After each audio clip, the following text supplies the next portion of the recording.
કે પ્રધાનમંત્રી નરેન્દ્ર મોદી 2014 પછી જ્યારે પણ ચૂંટણી હોય ત્યારે તીર્થયાત્રાએ ગયા છે અથવા ધાર્મિક સ્થળે ગયા છે અને જ્યારે પણ ચૂંટણી વખતે આ તીર્થયાત્રા પર જાય છે તેના અત્યાર સુધીના જે પરિણામો છે એમાં એવું જોવા મળ્યું કે 8માંથી 6 વખત ભાજપે સત્તા મેળવી, સત્તા પર આવી।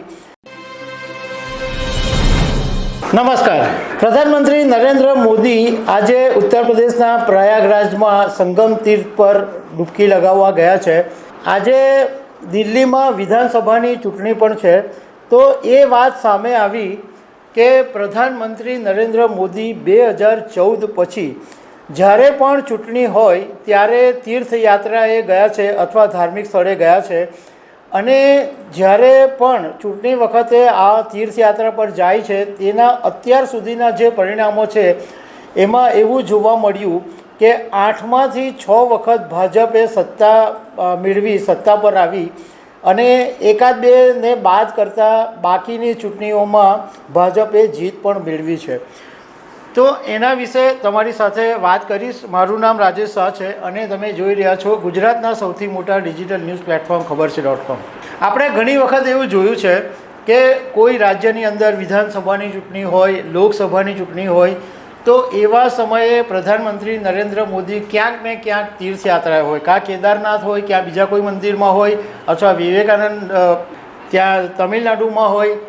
મતલબમાં જ્યારે પણ ચૂંટણી હોય ત્યારે પ્રધાનમંત્રી નરેન્દ્ર મોદી આવી રીતના આધ્યાત્મિક સ્થળે ઉપડી જાય છે। તો અમે એવું માહિતી મેળવી કે પ્રધાનમંત્રી નરેન્દ્ર મોદી 2014 પછી અત્યાર સુધીમાં જેટલી તીર્થયાત્રાએ ગયા અને એ પછી ચૂંટણીના પરિણામોમાં શું જોવા મળ્યું। તો 2016ની વાત કરીએ તો આસામની અંદર 11 એપ્રિલ 2016માં છેલ્લા તબક્કાની વિધાનસભાની ચૂંટણી હતી અને 61 બેઠકો પર મતદાન હતું।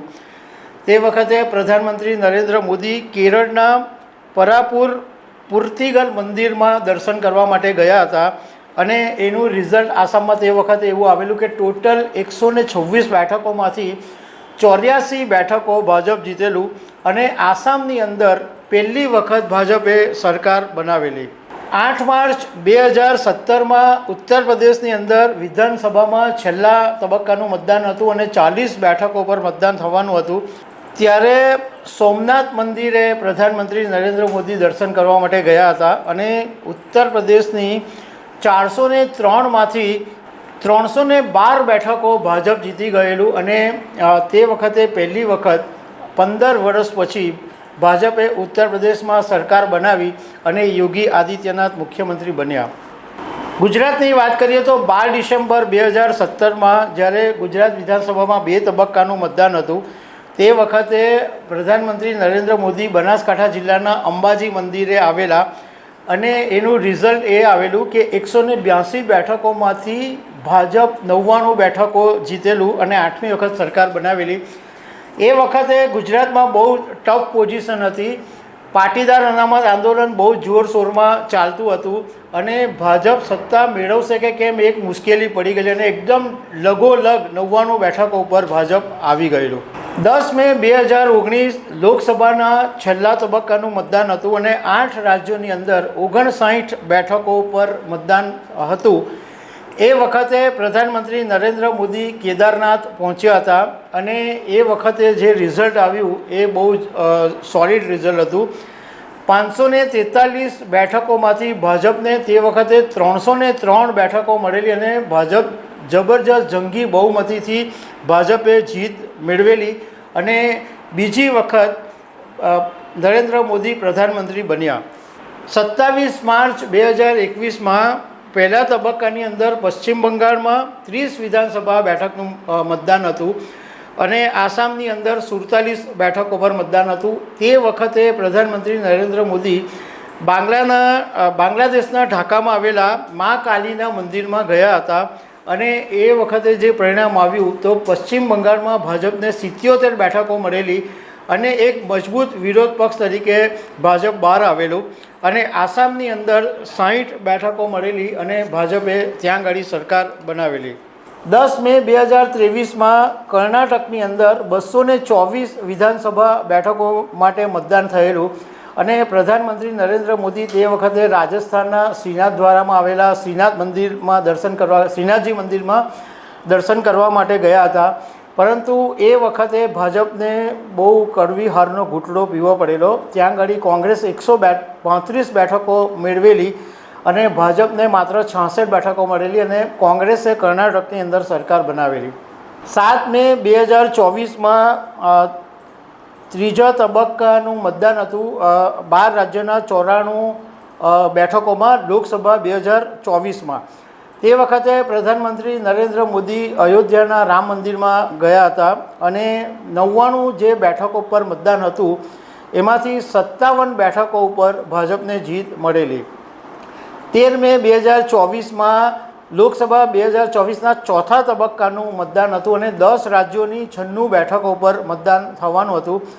એ વખતે પ્રધાનમંત્રી બિહારના પટના સાહિબ ગુરુદ્વારામાં ગયા હતા અને 96 બેઠકો હતી, એમાંથી 39 બેઠકો ઉપર ભાજપે જીત મેળવેલી. 20 મે 2024 લોકસભા 2024નો પાંચમા તબક્કાનું મતદાન હતું અને 82માંથી 49 બેઠકો ભાજપ જીતેલું અને તે વખતે પ્રધાનમંત્રી નરેન્દ્ર મોદી જગન્નાથપુરી પહોંચ્યા હતા. પાંચમા તબક્કામાં 8 રાજ્યોમાં 49 બેઠકો પર મતદાન હતું અને જગન્નાથપુરી પ્રધાનમંત્રી ગયા હતા અને એ વખતે ભાજપને મોટો ફટકો પડ્યો અને 49માંથી માત્ર 16 બેઠકો ભાજપને મળેલી હતી.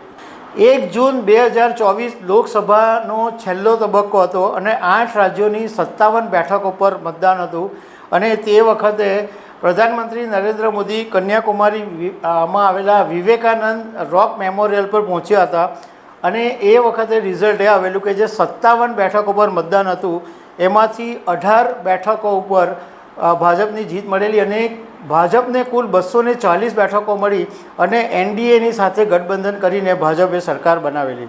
5 ઓક્ટોબર 2024માં હરિયાણાની અંદર 90 બેઠકો માટે મતદાન હતું અને તે વખતે પ્રધાનમંત્રી નરેન્દ્ર મોદી મહારાષ્ટ્રના વાસીમ જિલ્લાના જગદંબા માતાના મંદિરમાં દર્શને ગયા હતા અને ત્યાં એમણે ઢોલ પણ વગાડેલા.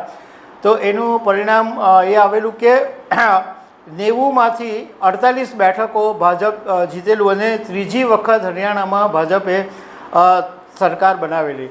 તો આ વખતે આજે દિલ્હી વિધાનસભાની ચૂંટણી છે. હવે 8 ફેબ્રુઆરીના દિવસે જ્યારે પરિણામ આવશે ત્યારે ખબર પડશે કે પ્રધાનમંત્રી નરેન્દ્ર મોદીએ પ્રયાગરાજમાં ડૂબકી મારી તેનું ફળ મળ્યું કે નહીં. તો આવી અનેક વાતો સાથે અમે તમને મળતા રહીશું. Thank you very much.